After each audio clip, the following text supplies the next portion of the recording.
अस्सलाम वालेकुम, मैं हूं इश्तियाक गोंदल। इस्तेहकाम पाकिस्तान पार्टी के बानी जहांगीर तरीन साहब जो हैं उनकी फैमिली के हवाले से एक बड़ी अफसोसनाक खबर सामने आई है। अब तक ये खबर जो है ये शायद आपकी नज़रों से भी गुजर चुकी हो, लेकिन ये खबर है क्या। सबसे पहले तो जो जहांगीर तरीन के भाई हैं, आलमगीर तरीन उनका नाम है, 63 साल उनकी उम्र है। और अगर आप स्पोर्ट्स के अंदर दिलचस्पी रखते हैं, खेलों के शौकीन हैं और क्रिकेट को बड़ा पसंद करते हैं, तो जो मुल्तान सुल्तान की टीम थी वो उसके मालिक भी हैं। उन्होंने पुलिस सराय ने जो कहा है, उन्होंने कहा है कि गुलबर्ग के अंदर जो उनका घर है वहां पर उन्होंने पिस्तौल से गोली मारकर सर के अंदर खुदकुशी कर ली है।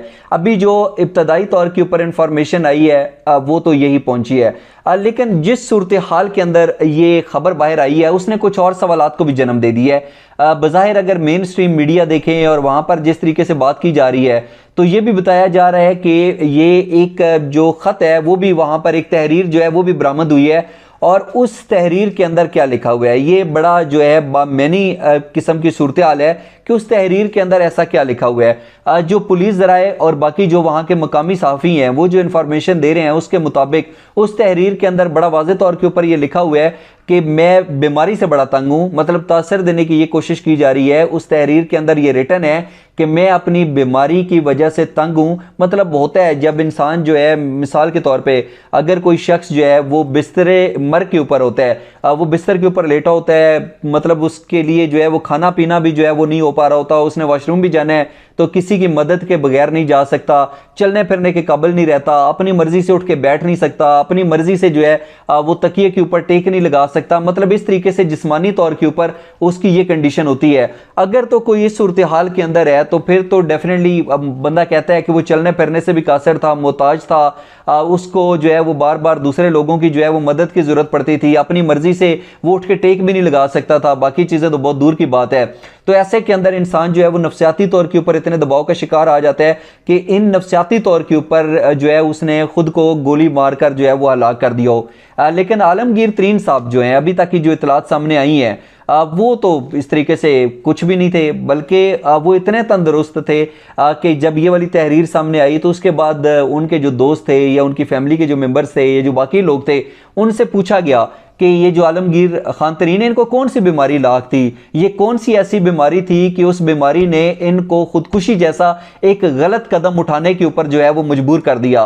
तो ये जो जवाब मिला है ना, उसने रोंगटे खड़े कर दिए, चुंका कर रख दिया उसने। और जो जवाब है वो ही बहुत सारे सवालात को जन्म दे रहा है। उनका ये कहना है, उनके जो फैमिलीज रहे हैं और उनके जो दोस्त हैं वो कह रहे हैं कि आलमगीर खान तरीन जो हैं वो तो किसी बीमारी के अंदर मुब्तला नहीं थे, हमें तो नहीं पता कि वो बीमार थे या वो किसी सख्त बीमारी से दो चार थे।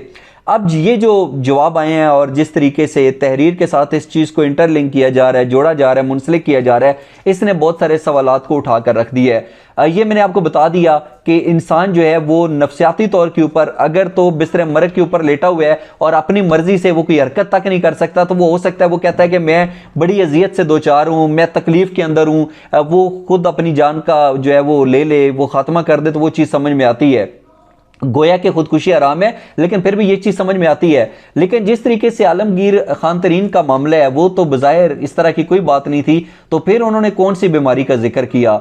ये वो एक टर्निंग पॉइंट हो सकता है जिसके ऊपर पुलिस ने अब इन्वेस्टिगेशन करनी है और फिर पता चलेगा कि है क्या। लेकिन एक और खबर भी सामने आई, जब ये वाली चीज आई ना कि उन्होंने खुदकुशी करके अपनी जान ले ली है, तो दूसरी चीज ये आई कि नहीं, खुदकुशी नहीं की बल्कि ये एक तबी मौत थी, मतलब एक कुदरती मौत थी, उसके अंदर खुदकुशी करके उन्होंने अपनी जान नहीं ली। अब इस जविये से भी डेफिनेटली पुलिस जो है वो अपनी इन्वेस्टिगेशंस करेगी और फिर पता चलेगा कि असल में आलमगीर खान तरीन के साथ हुआ क्या है। उन्होंने क्या खुद को गोली मारी है? अगर खुद को गोली मारी है तो उसकी वजूहात क्या है। लेकिन एक और चीज भी मैंने रखनी है, वो दिसंबर के अंदर जो है ना एक बड़ा अहम काम करने जा रहे थे, और वो अहम काम मैं इसलिए कर रहा हूं कि कह रहा हूं कि आलमगीर तरीन जो थे उनकी जिंदगी नॉर्मल नहीं थी। मतलब मैंने आपको थोड़ी देर पहले बताया कि उनकी उम्र 63 साल थी। अब एक 63 साल का बंदा होना तो उसके बच्चे होते हैं, पोते पोतियां होते हैं, नवासे नवासी होते हैं अमूमन, लेकिन आलमगीर तरीन जो है उन्होंने शादी भी नहीं की थी। अब 63 साल की उम्र, पाकिस्तानी माशरा, लेकिन शादी नहीं की हुई थी। तो दिसंबर के अंदर इतलात हैं कि मंगनी उनकी हो चुकी थी, लेकिन दिसंबर के अंदर जो है उन्होंने शादी करनी थी।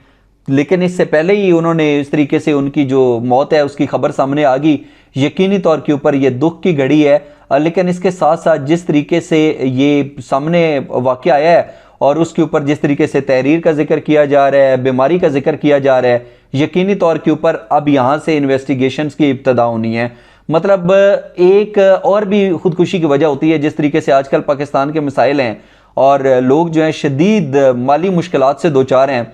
हमने अमूमन केसेस के अंदर देखा है कि लोगों के पास जो है वो खाने के लिए पैसे नहीं थे, बच्ची ने या बच्चे ने कपड़े मांगे, वालिद के पास नहीं थे, घर जाता था, बच्चे खाने का मुतालबा करते थे, उसके पास इतने पैसे नहीं थे कि बच्चों को खाना खिला सकता, तो वो शख्स बच्चों को भी कत्ल कर देता था। फिर इस तरीके से भी खबरें सामने आई कि एक खातून थी, वो बच्चों की ज़रूरियात पूरी नहीं कर सकी, उसने बच्चों समेत नहर से जो है वो छलांग लगा दी। इस तरह की खबरें तो आती हैं कि लोग माली मुश्किलात का शिकार होकर अपनी जो है वो ज़िंदगी ख़त्म कर देते हैं। लेकिन आलमगीर खान तरीन जो है वो तो बड़े खुशहाल थे, ना कोई पैसे की कमी थी, सेहत भी ठीक थी, चलते फिरते थे और उसके साथ साथ जो है और भी किसी चीज़ की कोई कमी नहीं थी। तो इस सूरत हाल के अंदर कोई शख्स अपनी जान क्यों लेगा? और फिर जैसा मैंने आपको बताया कि दिसंबर के अंदर उनकी शादी का भी इरादा था, शादी करनी थी उन्होंने।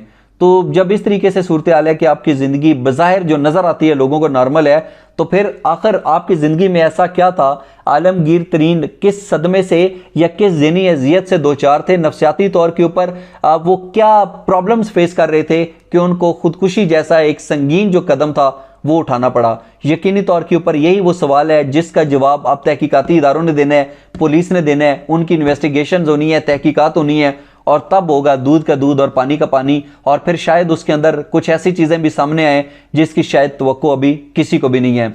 और पाकिस्तान के अंदर जो है वो बड़ी दफ़ा कोशिशें होती रही, 2017 में भी कोशिश हुई, 2020 के अंदर भी कोशिश हुई कि किसी तरीके से ये जो खुदकुशी है ना, इसको एक रंग दे दिया जाए नफसियाती मरीज़ का या ज़हनी मरीज़ का। लेकिन क्योंकि इस्लाम के अंदर जो है वो खुदकुशी हराम है, एक सख्त गुनाह हराम है ये, और इसके हवाले से इस्लामी नज़रियाती कौंसल का जो पॉइंट था या जो ओपिनियन था या जो नुक्ता नज़र था, उसको लेने के हवाले से कहा गया कि पहले वो लेंगे, उसके हवाले से जो है ना हम कोई बिल पेश करेंगे या कोई चीज़ जो है वो फाइनल करेंगे। लेकिन ये नहीं हो सका।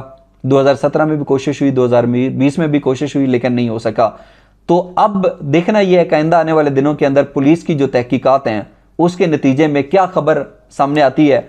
इस हवाले से आपका क्या नुक्ता नज़र है, ज़रूर बताइएगा। आज का व्लॉग देखने का बहुत शुक्रिया, अपना ख्याल रखिए, अल्लाह हाफ़िज़।